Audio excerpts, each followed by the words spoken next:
Hey friends, I'm super excited for this project. We are going to be inspired by an artist named Jim Dine, a pop artist, who drew and painted lots of ordinary objects such as paintbrushes. This lesson was also totally inspired and originally designed by the art teacher extraordinaire named Laura Lee Chambers. She is one of my heroes, so all credit for this invention goes to her and the amazing Jim Dine. So that being said, as you can see here, I have a lot of different paintbrushes in front of me. I'm going to be using these as my reference to draw. Now, of course, I can't do it while they're all on the page, but I wanted you to see the different styles of paintbrush. You have round, you have flat, you have a fan brush here. There are names for all these kinds of brushes, but they're super fun to draw. And we're gonna start with a simple drawing. You're gonna trace it with a Sharpie, thin or thick, whatever you have available. And we're gonna finish this off with some pops of watercolor. If you don't have watercolors, pop on over to my how to make your own watercolors using washable markers video. Alrighty, that being said, I'm gonna scoot this stuff out of the way and start drawing my paintbrushes. Now, I might not draw all of these, but it's important to have what's near you, or if you have a paintbrush, it's good to have one near you so you can look at it as you draw. If you don't have any, or this many kinds, you can always do a Google search of different paintbrushes and look at the different shapes that you see. So I'm gonna scoot these brushes away, and maybe I'll keep one next to me to look at for reference. Now, in front of me, I have a very thick piece of watercolor paper. If you don't have actual watercolor paper, just find the thickest paper you can. Copy paper might be a little too thin, so you might need to be a little more careful when you're adding your watercolor later. I am going to start with a pencil and then trace in Sharpie, because if I make a mistake, I like to be able to erase. Now, you can arrange your brushes any which way on your sheet. I might do mine in a straight line just because I feel like it. So here we go. I'm gonna start with the brush handle, and that is just gonna be a straight line down, kind of diagonal, curve it at the bottom. And same thing on this side. Now, I don't mind if this doesn't look perfect. I'm not in the business of a perfection. And here we go. I'm gonna add the handle. Now, you could do this straight across. You could add a little curve. Totally fine. And then this kind of goes out. Do you see that there? How it kind of goes out? So I'm gonna go diagonal up, just a smidge. See that? And then I'm gonna go straight across. There's a little sort of shadow line right here where the brush meets, so maybe you can add a little line there if you want. It's not necessary. And then, of course, your bristles. So I'm gonna go straight up, and then very gently make a little line across. As you can see, it's not perfectly straight. I made it kind of ziggy and zaggy, and then I'm gonna add little texture lines in here. Awesome sauce. Let's try a round brush. I like this shape. And also you have that weird handle here. That's kind of cool, right? Now this way, how about we start from the top of the handle? This part here, okay? So I'm gonna have my brush kind of down here. Not too close to the other one. Here we go. Make a round. I see those two little lines here. It should be very simple. Curve that one. Now this handle could be a little wobbly. It's not exactly the way it looks, but I don't care. And again, it has that big handle down there. Awesome sauce. Now, of course, we need our round top like that. And of course, little texture brush. You could even do it this side too.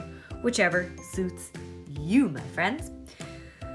How about this big giant brush? Now, I'm not gonna make it that big, but I do love the shape. I'm gonna start at the top here instead. Make it kind of bigger. Okay, and this one's this way. You can see I'm using sketchy lines. And over here, you can really get creative up at the top because these are very scratchy. but you could also add those later with your Sharpie.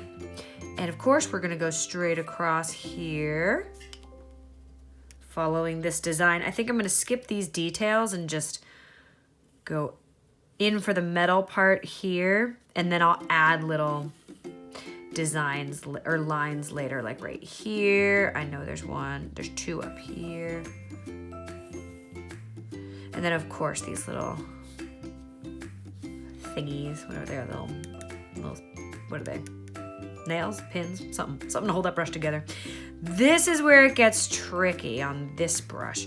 We have to go down and around. So what I'm gonna do is kind of curve in and down, in and down. All right. And then it kind of comes further out. You see, I'm using a very sketchy line. It's not a perfectly straight, smooth line yet because I don't know where I want it to be. And a little circle for where you hold your brush. Lovely. Now, if you want to change that, that might be like a little wide for that brush. Just go ahead, erase a little bit, and make it a little straighter. See how I changed my mind on that one? Oop, this one curves in. There you go. Voila. How about, I love the fan brush. The fan brush is super cute. Now, I don't want to make this that thin, so I might make this brush a little bigger. How about I start with a fan. Whoosh. Whoosh. Those are diagonal lines. Now these, I'm not even gonna add a top. I'm just gonna add these lines down. It has a little different kind of handle here. I think that's kind of neat. Then it comes in. It's a thin brush. Okay, 1, 2. And then a very thin handle. Thin but mighty. And how about we end, which kind of brush should we do? I like this kind. Maybe I'll have, this is my last one over here. How about I do that, yeah? Yeah. I'm gonna start with this part of my handle because it kind of goes diagonally out a bit, just a bit. There we go. And then the handle. As you can see, it's not exact and I'm totally cool with that. And this brush kind of goes up and curves. That's our traditional paintbrush look, right? Awesome sauce. So I did not use all of the brushes I have. There's this cool slanted one. You have this rounded brush. This wooden one looks a bit different. It kind of resembles that one actually. That's kind of cool, right? So I have an array of brushes, different kinds all the way around. So now I'm ready for my next task, which is going to be to Sharpie these. You can use any kind of Sharpie or permanent marker you want. I do suggest, however, that it is a permanent marker. Don't use a washable marker because that will bleed, that will kind of get everywhere. I think I'm gonna stick to the thicker Sharpie. If you have a small one here, you can. These are difficult to trace with, okay? So if you're using an extra fine point, just be careful and forgive yourself if you make any mistakes. I might use this for like brush details after, but I'm gonna start with this one first.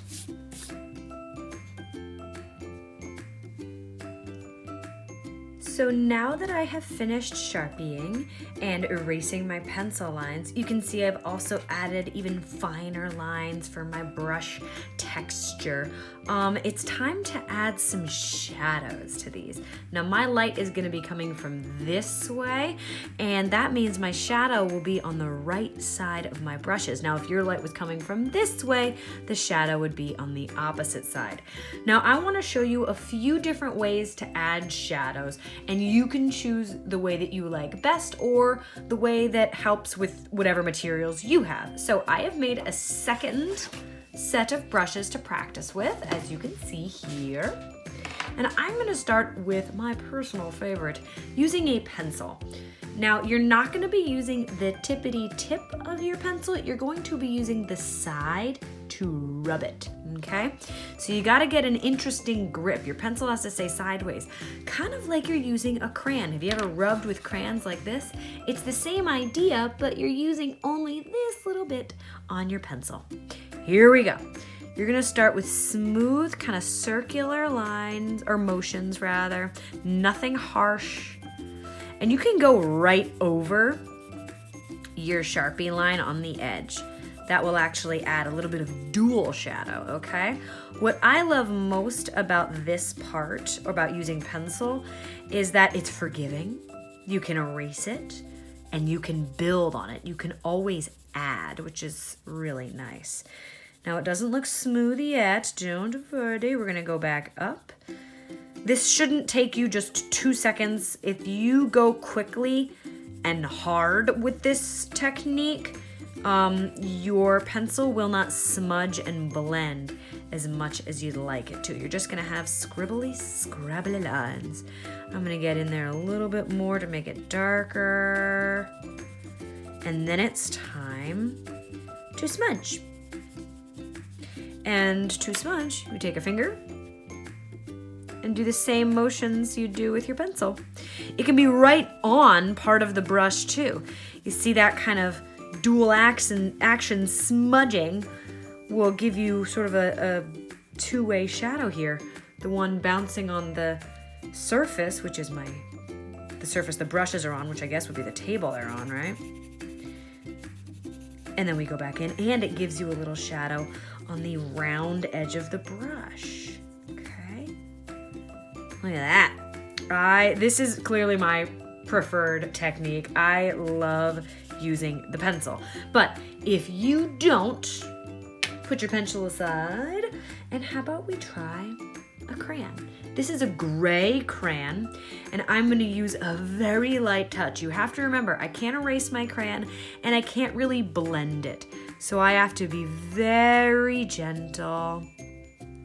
And I like going in that smooth direction. It's very light.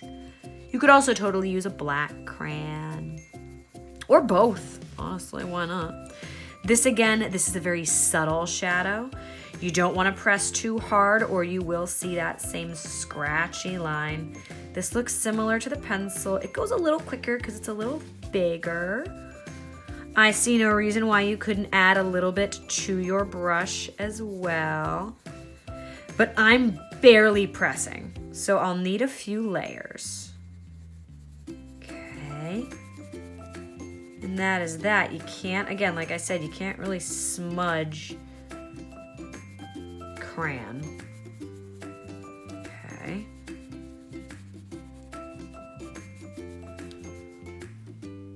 Not bad. Definitely a great alternative. If you do have a black crayon, what you can do is go over the gray right near the edges in here, and that will really darken it up. I can even go back and make a second layer. See how that's kind of changing it? Making it a little darker. It's always darkest near those little creases, okay? So you can get, once you add your first layer, you can intensify your pressure and do this way. See that? Cool beans. Now let's try a super smudge way. This is an oil pastel. With oil pastels, you get pretty much one shot and then it's smudge city. So be careful.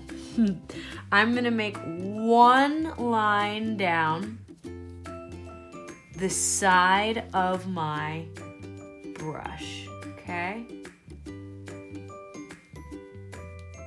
Just like that. Now put that aside, pick a finger, any finger, and you just smudge.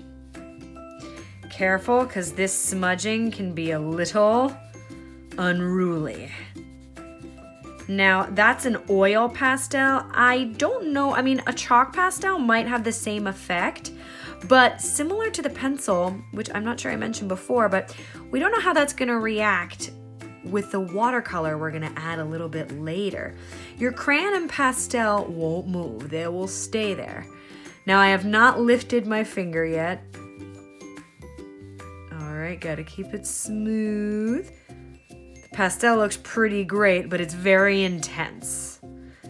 Like camping. Intense. Oh man, there you go. You can add a little shadow under here too, but you see, like, this is gonna get everywhere. You could even add shadows right at the base of your brush. Okay, that's kind of cool, right? And that would be your pastel. You could also go out a little like this to really stretch that smudge, but it's a little unpredictable. You never know what's going to happen. So be careful with this method if you're using an oil pastel. Now, you also want to make sure you're getting a little shadow in here. I want to do that with my pencil. There you go, because there's a hole in there, right? Cast a shadow. Cool beans. Next, we are going to try using a gray marker. This most likely is going to look black on the page, but press gently. You're going to use the thick side, and you're just going to make one line all the way down. This is my admittedly least favorite one, but it's an option. Now I made one line down, and if you want to make just like a little bit of a gradient, a little bit from light to dark, what you're gonna do is use the tip and just make one more line down that looks a little darker. Now I know this is super hard to see on the video, so I'm gonna lift up my paper. See how you can see that difference just a bit. So each of these has a different result. And then finally, the Sharpie plan. All you have to do is echo this line that's right on the edge with another layer. So that looks like this. Basically exactly what you did with the gray. Go carefully, smooth. There you go. And that, my friends, is that. If you want to add a third layer, you can, but be careful, it can get unruly quickly. That is a very, very, very bold and stark shadow. But if you like that style, go for it, my friends. Now, I prefer the pencil the best, so I am going to bring back my other drawing, and I am going to add all of my pencil shadows. See you in a second. So I have finished now with my pencil shadows. I'm pretty happy with them. And we are on to our final step. I'm gonna scoot my drawing over just a bit to make way for my paint, watercolor paint. I have a round brush and of course some water nearby. Now again, if you don't have your own watercolors, go check out my other video where I teach you how to use washable markers, a little bit of water, and a brush to make your own liquid watercolors. It'll look just as great. Now, you should have a piece of paper or a mat underneath you. I actually have a plastic surface over my wooden desk, so it's easy to wash. Here we go. I'm gonna do a dip in my water and awaken some of my colors. Now, I think I have 5 colors here. It could be any color you want. I'm gonna start with this one here. Just let it sit in there with the water, let it awaken, maybe add another drop. Really let that that watercolor paint wake up. And your brush is gonna be pretty full, okay? Beware. You are going to be doing a little bit of spattering. So if you find that you have too much paint on your brush at first, just wipe it away or get a paper towel and just give it a tap. You'll also want to make sure you're not wearing, something you don't want to get paint on, because the spatter part will spatter potentially on you. Anyways, I have my paint ready. I've soaked my brush gently, never mushing it or mashing it, just gently dipping the toes in, swirling side to side. And now I'm gonna wipe and just tap the edges of my paintbrush like this. I'm also gonna let it spill out just a bit. Okay, like I have paint on my brush. And my favorite part of this is turning the brush, giving it a little tap. Pretty delightful. That's it. I can even add a little bit down here if I want. Very, very gently. Hold your brush firm and just tap, tap. If not a lot comes off, don't worry, you don't want tons. I'm gonna switch my color. I think I'm gonna scoot to this red here. Let that wake up.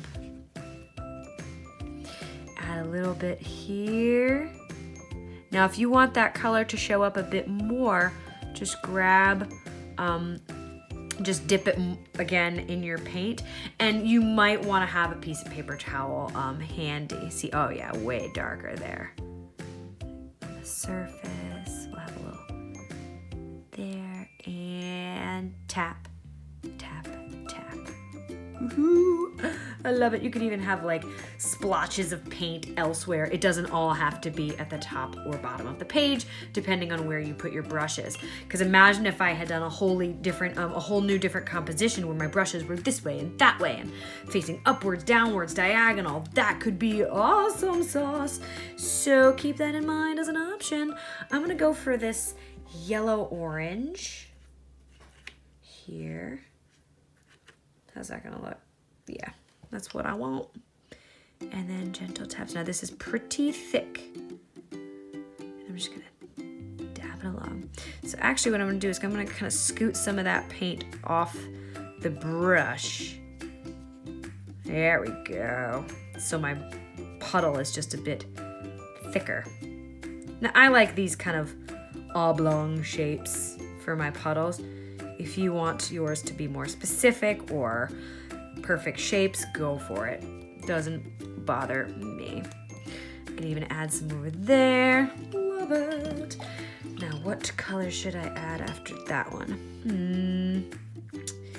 I think I want this blue here, because that's kind of a blue purple. There we go. Let's test it. Okay. This time I'm going to start on the outside and gently add color here.